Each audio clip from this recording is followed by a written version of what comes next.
नमस्कार दोस्तों, स्वागत है आप सभी का रोशन सर स्टडी पॉइंट पे। और आज की इस वीडियो में हम समझने वाले हैं 12th क्लास हिस्ट्री का चैप्टर नंबर 2 जिसका नाम है राजा, किसान और नगर। सो दोस्तों, इस चैप्टर को मैं आप लोगों को पहले ही 4 वीडियो प्रोवाइड करा चुका हूँ। अगर चारों वीडियो को नहीं देखा है तो एक बार जरूर देखो। और ये पार्ट 5 है, 5वीं वीडियो है, ठीक है। इसके अलावा 2 मैंने MCQ की वीडियो काफ़ी पहले ही डाली थी, तो MCQ की वीडियो को आप अगर देखना चाहते हैं तो उसको भी आप देख सकते हैं। सभी लिंक आपको डिस्क्रिप्शन बॉक्स में मिल जाएगा। अब देखिए, आज की इस वीडियो में हम कौन से टॉपिक समझने वाले हैं उसकी हम बात कर लेते हैं। देखिए, आज की इस वीडियो में हम सबसे पहले बात करेंगे नए नगर, ठीक है। यानी कि आपको पता है कि भाई 600 ईसा पूर्व का जो समय काल था ना, इस समय काल में भारत में बहुत सारे नए नगरों का विकास हुआ था। अब उन नगरों की बात करेंगे, विशेषकर हम पाटलिपुत्र के इतिहास को समझने वाले। जो पाटलिपुत्र है उसका क्या इतिहास है, ठीक है। दूसरा टॉपिक रहने वाला है नगरीय जनसंख्या, सम्भ्रात वर्ग और शिल्पकार। यानी कि यहाँ पे हम नगरों में रहने वाले जो अमीर लोग थे, धनी लोग थे, उनको समझेंगे। और शिल्पकार वगैरह जो थे, जो चीज़ों को बनाकर बेचने का काम किया करते थे, उनको हम समझने वाले हैं, ठीक है। अब हम तीसरे टॉपिक की बात करें तो भाई तीसरा टॉपिक रहेगा उपमहाद्वीप और उसके बाहर का व्यापार। यानी कि 600 ईसा पूर्व के समय काल में भारत में जो भारत और भारत के बाहर जो व्यापार होता था ना, उसको हम समझने वाले हैं, मतलब व्यापार को समझने वाले हैं। इसके अलावा चौथा टॉपिक रहेगा सिक्के और राजा। जैसा कि आपको पता है कि भाई 600 ईसा पूर्व के समय काल में ना भारत में बहुत सारे सिक्के ढाले गए थे, है ना। सिक्कों का प्रयोग भी हुआ था। तो उन सभी सिक्कों को हम समझने वाले हैं, भाई कौन से सिक्के ढाले गए थे और कौन से राजाओं ने बनवाए थे भाई सिक्के। इसके अलावा 5वां टॉपिक रहने वाले अभिलेखों का अर्थ कैसे निकाला गया। यानी कि जैसे कि आपको पता है कि भाई प्राचीन भारत के ज़्यादातर जो अभिलेख थे वो ब्राही और खरोष्टी लिपि में लिखे गए थे। तो ब्राही और खरोष्टी लिपि का अर्थ कैसे निकाला गया उसकी हम बात करने वाले हैं। और आखिरी में हम समझेंगे भाई अभिलेख साक्ष्यों की सीमाएं, है ना। सीमाएं यानी कि भाई देखो, अभिलेख से हमें भारतीय इतिहास के बारे में बहुत सारी जानकारी तो मिलती है, लेकिन इसकी कुछ समस्याएं भी है। उन समस्याओं की भी हम बात आज की इस वीडियो में करने वाले हैं। तो भाई वीडियो ना यार, एनिमेशन वीडियो नहीं है ये, ठीक है।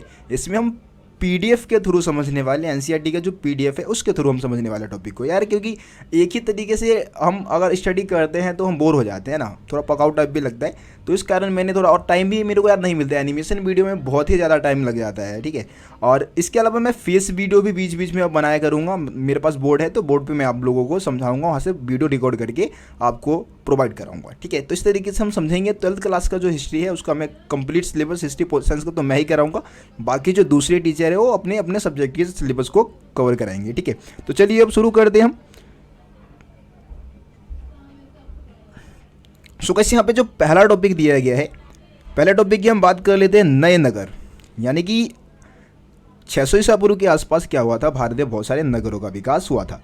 अब इसमें से अगर अधिकांश नगरों की हम बात करें तो जो भाई ज़्यादातर जो नगर थे ना 600 ईसा पूर्व के समय काल में जो विकसित हुए थे, वो या तो महाजनपद की राजधानी थी या फिर बहुत ही फेमस नगर हुआ करते थे। ज़्यादातर महाजनपद की राजधानी के रूप में क्या हुए थे, ये सारे नगर फेमस हुए थे, ठीक है। अब ये ज़्यादातर नगर जो थे वो या तो संचार मार्ग के किनारे स्थित थे या फिर सड़क मार्ग के किनारे स्थित हुआ करते थे। जैसे कि हम पाटलिपुत्र की बात करें तो भाई पाटलिपुत्र आपको पता है सबसे फेमस नगर था उस समय, है ना, 600 ईसा पूर्व के समय काल में। और ये नदी मार्ग के किनारे स्थित था, नदी मार्ग के आसपास ये नगर क्या था, स्थित था। इसके अलावा अगर हम बात करें उज्जैनी की, जैसे आप नीचे उज्जैनी की बात कर सकते हैं, तो भाई उज्जैनी जो है वो भूतल मार्ग के आसपास स्थित था। भूतल मतलब सड़क मार्ग के किनारे स्थित था। इसके अलावा दक्षिणी भारत में आप पुहार को देखेंगे। पुहार अभी मैं दिखाता हूँ मैप में, पुहार का है। पुहार एक तरीके से तमिलनाडु में है, ठीक है। तो तमिलनाडु में अगर आप जाएंगे तो ये समुद्री तट के आसपास स्थित था, ठीक है। जैसे कि आप नीचे मैं आपको मैप में भी दिखाना चाहूँगा, यहाँ पे आप पुहार को देख पाएंगे, ठीक है। तो ये जो पुहार है वो समुद्री किनारे स्थित था। तो ये नगरों की अपनी खास विशेषताएं थी, ठीक है। अब यहाँ पे हम पाटलिपुत्र की बात कर लेते हैं भाई। देखिए पाटलिपुत्र का क्या इतिहास है, तो यहाँ पे आप देखेंगे कि भाई जो पाटलिपुत्र नगर है वो आपको पता है कि मगध साम्राज्य की भी राजधानी थी, है ना, मगध की भी राजधानी थी और मौर्य साम्राज्य की भी राजधानी बनाई गई थी। तो देखिए यहाँ पे बता रखा है कि भाई जो पाटलिपुत्र है उसका विकास पाटलिग्राम नामक एक गांव से हुआ था, ठीक है। फिर क्या हुआ, लगभग 5वीं शताब्दी ईसा पूर्व में मगध शासकों ने जो मगध के जो राजा थे उन्होंने क्या किया था, एक तरीके से राजगाह से राजधानी को हटाकर मगध शिफ्ट करने की कोशिश की थी, निर्णय लिया था एक तरीके से। और 4वीं शताब्दी ईसा पूर्व आते आते तक इसको मगध साम्राज्य की राजधानी बना दी गई थी। लेकिन आपको पता है कि भाई मगध जो है उसका खात्मा भी इसी समय हो गया था। तो मगध साम्राज्य का अंत होने के बाद भारत में मौर्य साम्राज्य का विकास हुआ। है ना, धनानंद को मार के चंद्रगुप्त मौर्य ने मौर्य वंश की स्थापना की थी। तो उसके बाद मौर्य साम्राज्य की जो राजधानी बनाई गई थी वो भी पाटलिपुत्र ही थी। और कब बनी थी? 4वीं शताब्दी ईसा पूर्व में। ठीक है, 4वीं शताब्दी ईसा पूर्व में ही इसको मौर्य साम्राज्य की राजधानी बनाई गई थी। ये एशिया के सबसे बड़े नगरों में से एक था, है ना, बहुत ही फेमस नगर था, एशिया के सबसे बड़े नगरों में से एक था। लेकिन क्या था कि भाई एक बार क्या हुआ, चीन 7वीं सदी के आसपास एक चाइना से एक यात्री यात्रा करने आया था जिसका नाम था श्वेत त्सांग। बहुत ही फेमस यात्री थे श्वेत त्सांग। भारत में जब यात्रा करने आए 7वीं सदी में, तो उन्होंने देखा कि ये जो पाटलिपुत्र नगर है ना, वो एक खंडहर के रूप में बदल चुका है। यानी कि 7वीं सदी तक पाटलिपुत्र अपना गौरव खो बैठा था। ठीक है, ख़त्म हो चुका था वो नगर। तो यहाँ पे आपको पाटलिपुत्र का इतिहास बताया गया था। अब हम आ जाते हैं अगले टॉपिक की बात कर लेते हैं भाई लोग। देखिए यार, ये जो टॉपिक है इसमें कोई खास जानकारी नहीं दिया गया है, जो भी बताया गया है मैं आपको फिर भी समझाने की कोशिश करता हूँ। और कोई इंपॉर्टेंट भी नहीं है, आपके शायद ही यहाँ से कोई क्वेश्चन पूछा जाए, लेकिन MCQ में आ सकता है भाई। तो ध्यान से आप लोग समझे इसको। देखिए टॉपिक है नगरीय जनसंख्या, सम्भ्रांत वर्ग और शिल्पकार। तो सम्भ्रांत मतलब कि जो अमीर लोग हैं उनकी हम बात करने वाले हैं। तो यार आपको पता है कि पुराने समय में ज़्यादातर राजा महाराजा शासक वगैरह होते थे, अमीर हुआ करते थे, और ये किलेबंद नगरों में रहा करते थे। ठीक है, किलेबंद नगर हुआ करते थे। लेकिन इन नगरों के बारे में ज़्यादा जानकारी अपने को अभी नहीं मिल पाता है, क्योंकि बहुत सारे ऐसे पुराने समय के जगह थे जहाँ पे लोगों ने रहना स्टार्ट कर दिया। अब लोगों ने जब रहना स्टार्ट कर दिया तो भाई वहाँ पे खुदाई करना क्या है, खुदाई करना संभव नहीं है। लेकिन फिर भी हमारे को कुछ अवशेष मिले हैं, जैसे कि आप देखेंगे कि भाई मिट्टी के कटोरे वगैरह मिले हैं, थालियाँ मिली है हमें साक्ष्य के रूप में, जिस पर चमकदार कलई चढ़ाई गई थी। ठीक है ना, और इसको इतिहासकारों ने क्या दिया है, उत्तरी कृष्ण मार्जित पात्र कहा है, इसका नाम दिया है एक तरीके से। जो भी मतलब मिट्टी के कटोरे या थालियाँ मिली है जिस पे चमकदार कलई चढ़ाई गई थी, उसको इतिहासकारों ने क्या बोला, उत्तरी कृष्ण मार्जित पात्र। और हो सकता है कि भाई इसका इस्तेमाल ज़्यादातर अमीर लोगों द्वारा होता होगा, अमीर लोग इसका, इन बर्तनों का, इन कटोरों का, इन थालियों का इस्तेमाल करते होंगे। इसके अलावा हमें बहुत सारी चीज़ें भी मिली हैं, जैसे कि सोने, चांदी, कांस्य या फिर जो तांबा है ना, हाथी के दांत है, शीशे है, इन पदार्थों से बने हमें गहने भी मिले हैं। ठीक है, तो ये सारी चीज़ें बताता है कि भाई उस समय अमीर वर्ग के लोगों द्वारा इन चीज़ों का इस्तेमाल होता था। अब देखिए 2वीं शताब्दी ईसा पूर्व आते आते तक हमें दानात्मक अभिलेख के साक्ष्य भी मिलते हैं। अब ये दानात्मक अभिलेख होते क्या है? देखिए दानात्मक अभिलेख हम उन अभिलेखों को बोलते हैं जिसपे एक तरीके से दान देने वाले व्यक्ति का नाम लिखा होता है। किसी व्यक्ति ने मान लो धार्मिक संस्था को दान दिया, तो उसने क्या किया, एक दानात्मक अभिलेख बनवा दिया और उस पर अपना नाम वगैरह लिखवा दिया, या फिर किसी संस्था ने ही वो अभिलेख बनवा दिया जिसपे दान देने वाले का, उसके परिवार का, उसके गांव का नाम, पूरी डिटेल वहाँ पे लिख देते थे। ठीक है, अब देखिए यहाँ पे एक तो श्रेणी का मतलब भी आप लोगों को समझना चाहिए। श्रेणी होते क्या है, श्रेणी है क्या? देखिए इसकी के आगे अगले पेज पे ही बता रखा है कि भाई श्रेणी क्या था, उत्पादकों यानी कि जो भी चीज़ों को बनाते हैं, और जो व्यापारी है जो चीज़ों को बेचते हैं, उनका एक संघ है। ठीक है, उत्पादकों और व्यापारियों के संघ को हम क्या बोलते हैं, श्रेणी बोलते हैं। अब इस श्रेणी क्या काम करते थे भाई, पहले कच्चा माल को खरीदते थे, खरीदने का काम करते थे, कच्चे माल को फिर खरीद कर उसको तैयार माल के रूप में बदलते थे और फिर उसको बाजार में बेच दिया करते थे। ठीक है, तो ये श्रेणी हो गया। अब हम अगले टॉपिक की बात कर लेते हैं भाई। अगला टॉपिक है हमारा उपमहाद्वीप और उसके बाहर का व्यापार। तो जैसा कि आपको पता है कि भाई 600 ईसा पूर्व के आसपास में भी भारत और उससे बाहर भी व्यापार, भारत के लोगों का व्यापार बाहर भी हुआ करता था। तो यहाँ पे बता रखे कि भाई 6वीं शताब्दी ईसा पूर्व तक क्या था, उपमहाद्वीप में यानी कि भारत में नदी मार्ग और भूमार्ग का मानो जाल बिछ गया था और कई दिशाओं में फैल गए थे। मतलब बहुत ज़्यादा संख्या में मतलब नदी मार्ग और जो सड़क वगैरह है वो बनवाई गई थी। ठीक है, यहाँ पे अगर आप देखेंगे कि भाई मध्य एशिया तक क्या था, भूमार्ग का विस्तार था, यानी कि मध्य एशिया और उसके आगे भी क्या था, भूमार्ग का विस्तार हो चुका था। ठीक है, और हम बंदरगाह की बात कर लेते हैं भाई, समुद्री बंदरगाह भी उस समय बनाए गए थे। अब देखिए 2 समुद्री बंदरगाहों के बारे में आपको बताना है। उस समय दो समुद्री बंदरगाह थे। एक तो भाई अरब सागर वाला समुद्री बंदरगाह। अब अरब सागर वाला जो समुद्री बंदरगाह है, जाहिर सी बात है कि इस तरफ अगर आप वर्ल्ड के मैप को आप एक बार ध्यान से देख ले तो यहाँ पे अफ्रीका जैसे देश से व्यापार होगा इस बंदरगाह के माध्यम से, या फिर जो पश्चिमी एशिया के देश है, यूरोप के देश है, उनके साथ व्यापार होगा। दूसरी तरफ आप बंगाल की खाड़ी वाले बंदरगाह की बात कर ले भाई, तो बंगाल की खाड़ी वाले जो बंदरगाह है उसके माध्यम से कहाँ व्यापार होगा, चाइना जैसे देशों के साथ, है ना। दक्षिणी पूर्वी एशिया के जो नीचे की तरफ देश है, है ना। तो उन सभी के साथ व्यापार होगा, जापान के साथ व्यापार हो सकता है इस बंदरगाह के माध्यम से। तो ये आप इन दोनों बंदरगाह के बारे में बता देंगे। अगले पेज पे बता भी रखा है, इस लाइन को आप पढ़ लेंगे तो आपको पता चल जाएगा। अब इन बंदरगाहों पे शासक क्या करते, जो राजा होते थे इन बंदरगाहों पे ना नियंत्रण रखने की कोशिश करते थे। अब भाई नियंत्रण क्यों बनाएंगे, जाहिर सी बात है कि नियंत्रण बनाएंगे तो उनको टैक्स मिलेगा, कर मिलेगा, मुनाफा होगा। तो इस कारणवश क्या करते थे, राजा महाराजा इन बंदरगाहों पर अपना नियंत्रण रखने की कोशिश किया करते थे। ठीक है, अब आते हैं हम अगले टॉपिक की बात करते हैं, मतलब इसी में आगे जो बता रखा है उसकी हम बात कर लेते हैं। तो देखिए व्यापार जो था ना, ज़्यादातर उस समय जो व्यापार हुआ करता था वो व्यापार स्थल मार्ग के माध्यम से तो होता ही होता था, लेकिन समुद्री मार्ग से भी हुआ करता था। अबे समुद्री मार्ग से व्यापार क्यों करते थे भाई, लाभदायक होता था ना भाई, सस्ता है। समुद्री मार्ग से व्यापार करना क्या होता था, काफ़ी ज़्यादा सस्ता होता था, लेकिन खतरनाक भी हुआ करता था। अब खतरनाक क्यों होगा भाई, समुद्री लुटेरे हैं, हमला कर दिया, सुनामी आ गया, है ना, एक तरीके से आंधी आ गया, उसमें नाव वगैरह डूब जाते थे समुद्र में, तो ये खतरा भी होता था। अब देखिए यहाँ पे हमें ना 600 ईसा पूर्व के आसपास तमिल भाषा में मत्थुवन और सत्वाहा और इसके अलावा सेठी, ये 3 सफल व्यापारियों के एक तरीके से उदाहरण मिलते हैं। ये धनी व्यापारियों के नाम है, याद रखना भाई, ये नाम वैसे एग्जाम में पूछा जाता है 1 मार्क्स में। ठीक है, अब देखिए उस समय व्यापार किन चीज़ों का होता था, तो भाई नमक का व्यापार हुआ करता था, अनाज का व्यापार होता था, कपड़ों का, धातुओं का, है ना, पत्थर है, लकड़ी है, जड़ी बूटी है, इन चीज़ों का व्यापार हुआ करता था। और रोमन साम्राज्य के साथ भी भारत के लोग क्या करते थे भाई, व्यापार किया करते थे। और रोमन साम्राज्य के साथ लोग, जो हमारे भारत के लोग थे, वो किन चीज़ों का व्यापार करते थे उसकी भी हम बात कर लेते हैं। देखिए तो उनके साथ क्या करते थे, काली मिर्च और मसाले, इसके अलावा सूती कपड़े वगैरह जो होते थे उसका भी व्यापार होता था। जड़ी बूटियों का भी मतलब बहुत ज़्यादा डिमांड थी रोमन साम्राज्य में, तो इन सब चीज़ों का भी व्यापार भारत के लोग करते थे। और व्यापार करने के लिए आपको पता है भाई, अरब सागर के रास्ते, भूमध्य के जो क्षेत्र है, एक तरीके से पश्चिमी एशिया के जो देश है, यूरोप के जो देश है, उनके साथ व्यापार संबंध बनाए गए थे। रोमन साम्राज्य के साथ भी व्यापार इस समय होता था। तो ये सारी चीज़ें आपको व्यापार वाले टॉपिक में बताना है। अब अगले टॉपिक की बात कर लेते हैं, सिक्के और राजा। दोस्तों जैसे कि हम अभी बात करें सिक्के और राजा की, तो आपको पता है कि 600 ईसा पूर्व का जो समय काल था, उस समय काल में क्या हुआ था, भारत में अनेक प्रकार के राजाओं ने क्या किया था, सिक्के ढलवाए थे और उसको प्रयोग में लाया गया था।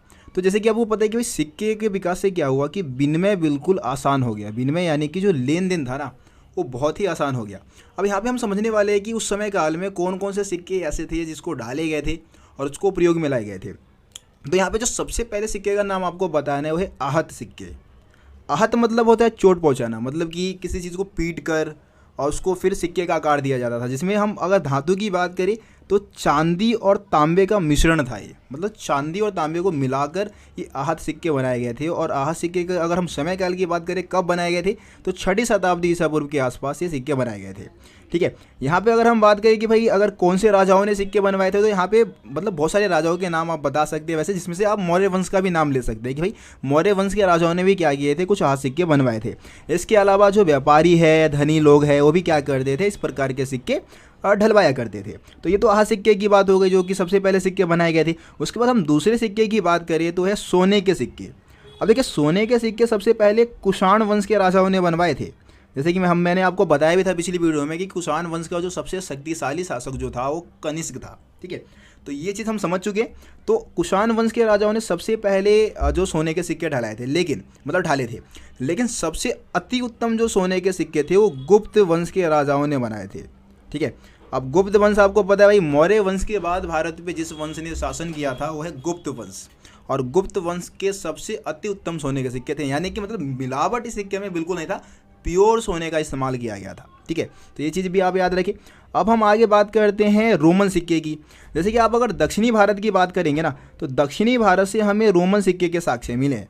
अब ये रोमन सिक्के मिलने का मतलब क्या है, रोमन सिक्के मिलने का मतलब ये है कि भाई दक्षिणी भारत के माध्यम से, यानी कि जो अरब सागर वाले इलाके हैं वहाँ से कहीं ना कहीं क्या होता होगा, एक तरीके से रोमन साम्राज्य के साथ व्यापार होता होगा। व्यापारिक संबंध को कहीं ना कहीं ये दर्शाता है।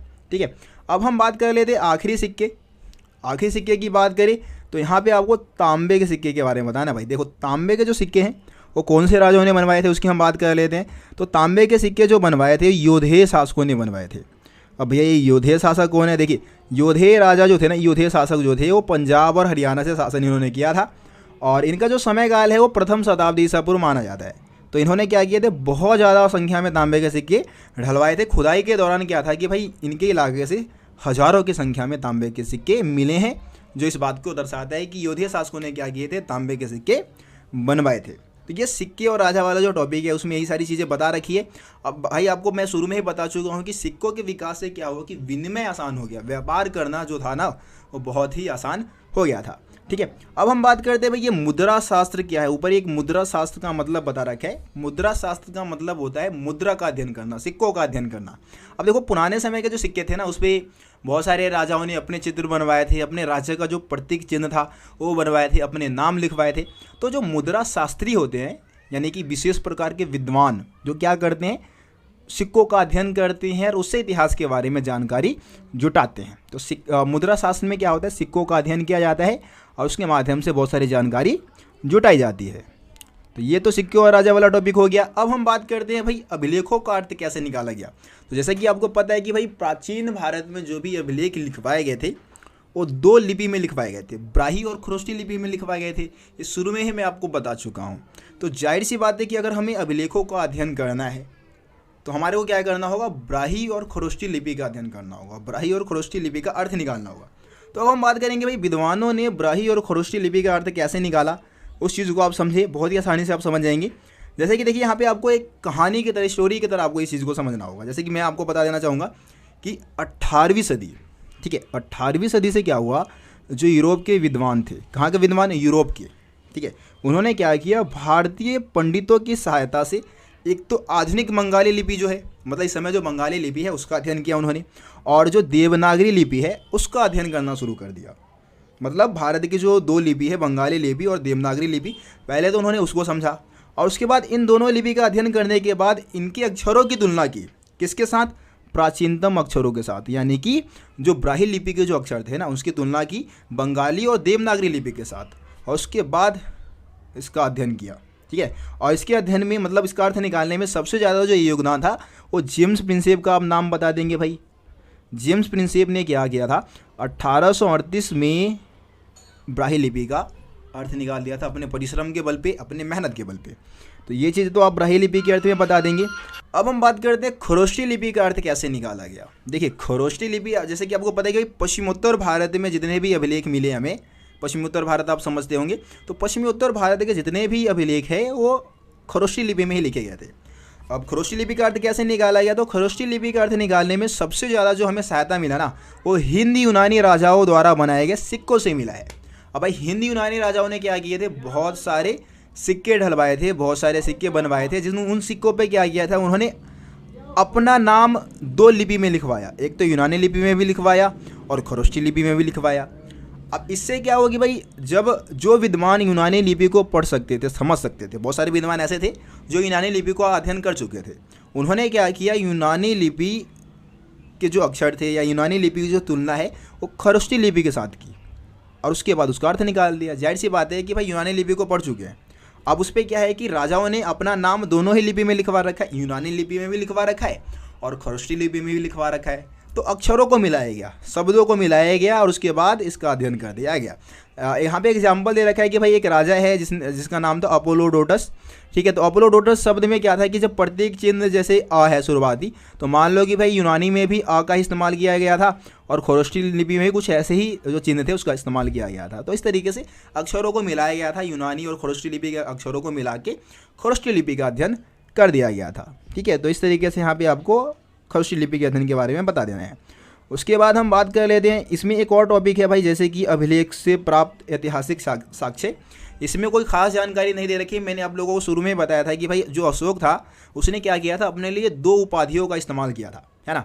जैसे कि यहाँ पे एक तो भाई यहाँ पे देवना प्रिय जो है उसकी बात कर लेते हैं। देवना प्रिय का अर्थ होता है देवताओं का प्रिय। ठीक है, एक उपाधि थी जिसका इस्तेमाल अशोक, राजा सम्राट अशोक ने किया था।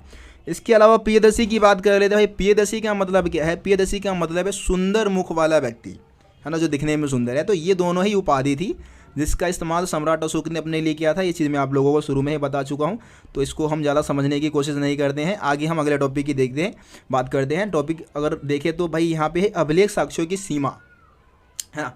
तो देखिए जैसे कि हम अभिलेख की बात करते हैं, आपको पता है कि भाई अभिलेख क्या है भाई, किसी पॉलिश पत्थर या चट्टान पे जो शब्द लिखे गए हैं, उत्कीर्ण किए गए हैं, उसको हम क्या बोलते हैं? अभिलेख बोलते हैं। अब जब अभिलेख से हम किसी जानकारी को एकत्रित करते हैं, जानकारी को जुटाते हैं, तो उस समय हमें बहुत सारी समस्याओं का सामना करना पड़ता है ना। उसकी कुछ लिमिट है। अभिलेखों से जो जानकारी मिलती है उसकी कुछ लिमिट है। अब लिमिट क्या है, समस्याएं क्या है, उसकी हम बात इस टॉपिक में करने वाले हैं। तो देखो, अभिलेख साक्ष्यों की जो सबसे पहली सीमा है वो है अक्षरों का हल्के ढंग से उत्कीर्ण होना। भाई अभिलेखों पे अक्षरों को इतने हल्के ढंग से कई बार उत्कीर्ण कर दिए जाते हैं ना कि उसको पढ़ना ही मुश्किल हो जाता है, समझ नहीं पाते क्या लिखा हुआ है। पहला पॉइंट ये बता दे। दूसरा बता दे अभिलेखों का नष्ट होना। कई बार क्या हुआ भाई, आंधी तूफान आ गया, उसके कारण अभिलेख टूट गए, बिखर गए, नष्ट हो गए। दूसरा पॉइंट ये बता दे। तीसरा पॉइंट बता दे कि भाई केवल विशेष अवसरों का ही वर्णन होता है इसमें। विशेष अवसर यानी कि मान लो कोई त्यौहार है, कोई उद्घाटन समारोह है, तो उस समय ही अभिलेख बनवाए जाते थे। रोज रोज थोड़ी नहीं अभिलेख लिखवाए जाते थे। कोई विशेष उत्सव त्यौहार है तो विशेष अवसर पे सिर्फ अभिलेखों को बनवाया जाता था। रोज़मर्रे की ज़िंदगी के बारे में इसमें हमें कोई खास जानकारी नहीं मिलती है। इसके अलावा हम बात करें विशेष व्यक्ति का वर्णन, है ना। विशेष व्यक्ति का वर्णन होता है भाई अभिलेख में, यानी कि विशेष व्यक्ति के वर्णन में आप क्या बताएंगे कि भाई जो व्यक्ति अभिलेख लिखवाता था ना या बनवाता था, जो बनवाता था अभिलेख, केवल वही अपने बारे में ही इन अभिलेखों में जानकारी देता था। आम लोगों के बारे में, किसानों के सुख दुख के बारे में हमें अभिलेखों से कोई जानकारी प्राप्त नहीं होती है ना। तो ये 4 अभिलेख साक्ष्यों की सीमा में आप ये 4 पॉइंट बता सकते हैं। अगर आप इस टॉपिक का अध्ययन करेंगे तो ये चारों ही पॉइंट्स आपको नज़र आ जाएगा, ठीक है। आप ध्यान से इसको पढ़ लेंगे तो अच्छा रहेगा। बाकी यार NCERT बुक को भाई पढ़ना बहुत ही ज़रूरी है। जैसे मैं आप खुद की बात कर लूँ भाई, मैं जब 12th क्लास में था तो लगभग हर एक चैप्टर को 3 से 4 बार पढ़ा था, जब भी जाके मेरे 95 मार्क्स आ पाए थे। तो अगर आप भी इस तरीके से अगर अध्ययन करेंगे, NCERT बुक को रीड करेंगे ना, तो आपके भी आ सकते हैं। देखो यार, सेल्फ स्टडी से बढ़ के कुछ नहीं होता है ना। बाकी 2 टीचर है, चाहे यूट्यूब पे आपको पढ़ाते हैं, आप कहीं कोचिंग सेंटर जाते हैं, वो जितना मर्जी मेहनत कर ले, लेकिन आप जब तक खुद से एफर्ट्स नहीं देंगे ना, तब तक कुछ नहीं हो सकता भाई आपका।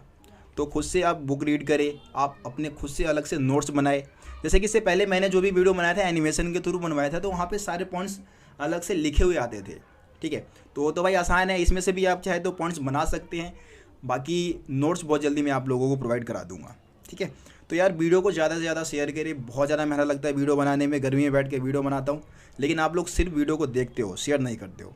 यार मोटिवेशन नहीं मिलेगा मेरे को, फिर आगे से आप लोगों के लिए अच्छी वीडियो में नहीं बना पाऊँगा। तो वीडियो को यार शेयर करें, लाइक करें, और अभी तक चैनल को सब्सक्राइब नहीं किया है तो सब्सक्राइब करके बेल आइकन को जरूर प्रेस कर दें, ताकि मेरे चैनल पे आने वाली सभी वीडियो का नोटिफिकेशन सबसे पहले आप तक पहुँचे। तो चलिए दोस्तों, मिलते फिर आप लोगों से अगली वीडियो में। तब तक के लिए जय हिंद, जय भारत, अपना ख्याल रखें।